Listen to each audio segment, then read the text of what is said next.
नमस्कार, मैं उमेश। व्योम टीवी के लाइव सेगमेंट और नॉन लाइव सेगमेंट पेज पर आप सभी का स्वागत करता हूं। झारखंड सुख समृद्धि की ओर बढ़ रहा है कि नहीं बढ़ रहा, अपने आप में एक बहुत बड़ा सवाल है। लेकिन राजनीतिक भूचाल चाहे किसी भी पार्टी का हो, लेकिन यहां बना रहता है। बहुत सारे अंदेशाई, बहुत सारे प्रश्न, बहुत सारे ऐसे विकल्प तलाशने की कोशिश की जाती है जहां सुख समृद्धि की बात हो। लेकिन राजनीति का परिशिष्ट अपने आप में कुछ ना कुछ देता है और लेता है। इसी में जो सबसे बड़ी बात होता है, आम आदमी और आम नागरिक चाहता है अपनी सुरक्षा। लगातार मॉब लिंचिंग की बात पहले की जाती थी और उस पर अनेकों सवाल भी उठता था। लेकिन आज हम बात करने जा रहे हैं दुमका की बेटी अंकिता की। महज 16 से 18 वर्ष। भाई ने भी कुछ सोचा होगा, उनके पिता ने भी कुछ सोचा होगा, घर परिवार वाले भी कुछ सोचे होंगे और सबके मन में यही बात उठता होगा कि जहां तक हमारी बेटी के साथ अच्छा हो। हालांकि उनकी फाइनेंशियल स्थिति बहुत अच्छी नहीं थी और ऐसा माना जाता है और कहा जा रहा है कि ट्यूशन पढ़ाकर वो अपना भरण पोषण और अपने पिता का मदद कर रही थी।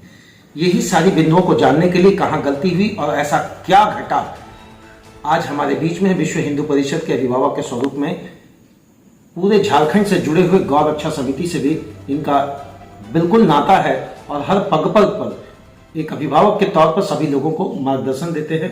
आप सभी के चहेते हमारे बीच में हैं हमारे अभिभावक के रूप में कमलेश भैया। नमस्कार भैया। भैया, अभी एक मुद्दा आप देख रहे होंगे, दुमका में जो हुआ, पूरा परिशिष्ट मौन है, क्या कहेंगे? देखिए, ये जो घटना है नया घटना नहीं। देश के अंदर में ये एक बहुत सोची समझी रणनीति के तहत हम लोग इसको बार बार पहले से भी इंगित करते हैं कि ये लव जिहाद है। और ये पूरी कम्युनिटी जो है इस तरह से उनको ट्रेनिंग दिया जाता है हिंदू लड़कियों के साथ इस प्रकार का व्यवहार करना। ये ऐसा मानते हैं कि चाहे कोई भी कौम की बच्ची हो, एक सुरक्षा की बात सब कोई चाहता है। ऐसे में हिंदू बच्चियों के साथ जो आए दिन घटनाएं बढ़ रही है, क्या सरकार को भी नहीं एक बड़ा स्टेप लेना चाहिए? सरकार तो इस विषय पर पूरी तरह से एक तरह से कह सकते हैं कि अपनी जिम्मेदारी से पूरी तरह से फेल हो गया। और अंकिता को बचाया जा सकता था अगर सरकार की ओर से थोड़ी सी भी मदद उस समय हो जाता, क्योंकि वहाँ तक एम्बुलेंस की भी व्यवस्था के लिए उसको चंदा करना पड़ा वहाँ। भैया, ये एक दुस्साहस कहेंगे या क्या कहेंगे, घर में घुसकर किसी के शरीर में कोई भी ऐसा चीज छिड़क देना और माचिस मार देना, इसको किस तरीके से देख रहे और हिंदू समाज कैसे देख रहा है इसको? यह आज का मानसिकता थोड़े ही है।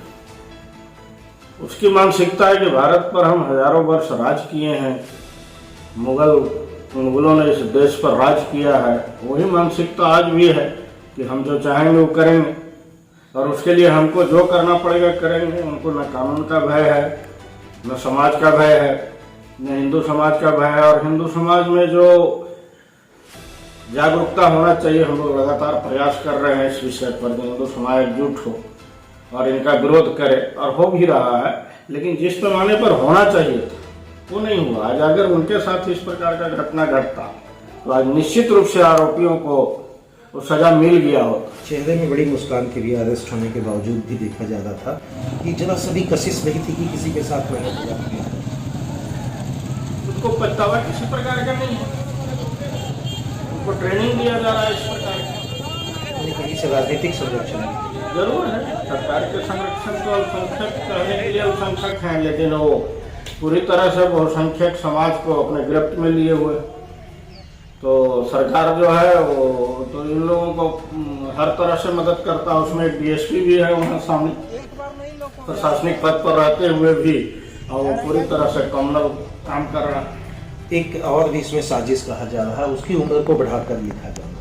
हालांकि उसके आधार कार्ड से पता चल रहा है वो 14 या 15 या 16 साल, लेकिन जो बताया गया पुष्टि वो 19 साल। ऐसा क्यों किया जा रहा है?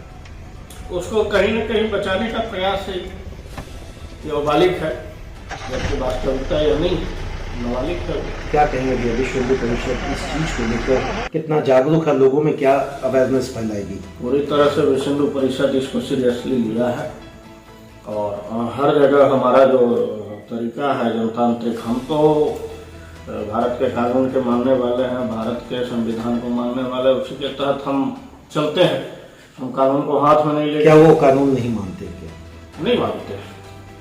वो कानून नहीं मानते तो कहाँ बोलते हैं? भारत के कानून को उनको अगर डर रहता तो इस प्रकार की अनेकों घटना पहले भी हो चुका है, लेकिन वो बाज नहीं आ रहे हैं और कहीं न कहीं वो कानून के जो जाल है उससे बच जाते हैं। उनको बचाने वाले भी बहुत लोग हैं। ऐसा है कि शाहरुख नाम होने के कारण भी सरकार उसके तरफ झुका रखी है? बिल्कुल बिल्कुल, एकदम। एक तरफ जब आप देखे होंगे रांची में पुलिस की गोली से घायल हुआ था, जो कि अराजकता फैला रहा था और उसको एयर लिफ्टेड किया गया, गोली लगा था पुलिस को। उस समय सरकार के पास सारी संसाधन थी, लेकिन आज हिंदू होने के नाते उसके पास, सरकार के पास कोई संसाधन नहीं।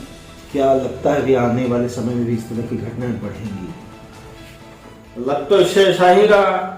अगर इस पर कड़ी से कड़ी सजा होगा तो निश्चित रूप से कुछ कमी आएगा, लेकिन ऐसा लगता नहीं है कि झारखंड में ऐसा होने वाला है। अब इस पर केंद्र सरकार से भी विश्व हिंदू परिषद आग्रह किया है। आप देखे होंगे हर जगह पर इसके लिए विरोध प्रदर्शन हो रहे हैं। तो 2 से 3 दिनों के बाद ये विरोध प्रदर्शन बिल्कुल खत्म हो जाता है। मुझे लगता है सब कुछ भूल जाते हैं लोग, अपनी जिंदगी में लग जाते हैं। वैसे में बेटियां जलाई जाएंगी, मारी जाएंगी, उनके साथ अत्याचार बढ़ेगा। तो मुझे कहीं आपको ऐसा नहीं लगता है कोई एक ऐसा कदम आज जरूरी है या कोई एक ऐसा कानून का जरूरत है जहां लोगों में खौफ हो? सबसे पहले बात है कि विश्व हिंदू परिषद इसको नहीं भूलेगा। हमारी वक्ताओं की टीम हमारे झारखंड में है और इस केस को एकदम मुस्तैदी के साथ देखेंगे। वो हमारे बीच में बड़े बड़े अधिवक्ता हैं, हमारे विश्व हिंदू परिषद के जो लीगल जो टीम।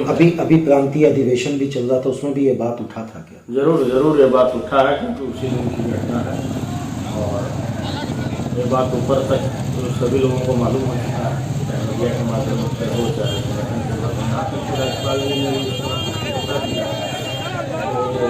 कार्रवाई तो निश्चित होगा। उस बच्ची के पिता का कहना था अभी तक ना तो हमारे पास कोई विधायक आए, सांसद आए, ना तो कोई स्थानीय ऐसा जनप्रतिनिधि आया और जानकारी भी लेने की आपके साथ घटा क्या था?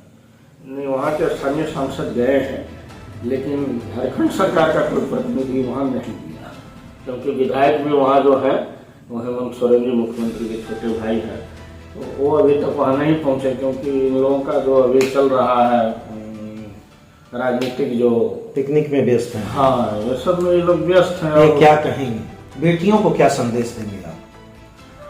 उनको इसी प्रकार से लड़ना पड़ेगा जिस प्रकार से उसने लड़ी है, बहादुरी का काम किया है उसने। झुका नहीं है, जान दे दी लेकिन झुका नहीं। पहले भी हिंदू समाज में ऐसा हुआ है कि मुगलों के शासन में जो जबरन उनके साथ इस प्रकार के प्रयास किया जाता था, उन्होंने अपने देश को जो समाप्त कर लेता था। आज भी उस तरह अंकिता बहादुरी का काम किया, उसने ऐसा किया। अंतिम जिला प्रशासन वहाँ से आप क्या अनुरोध रखेंगे या आपका विश्व हिंदू परिषद किस तरह से इसको ले रहा है कि जिला प्रशासन को क्या करना चाहिए? निश्चित रूप से जिला प्रशासन को उसको जो उसने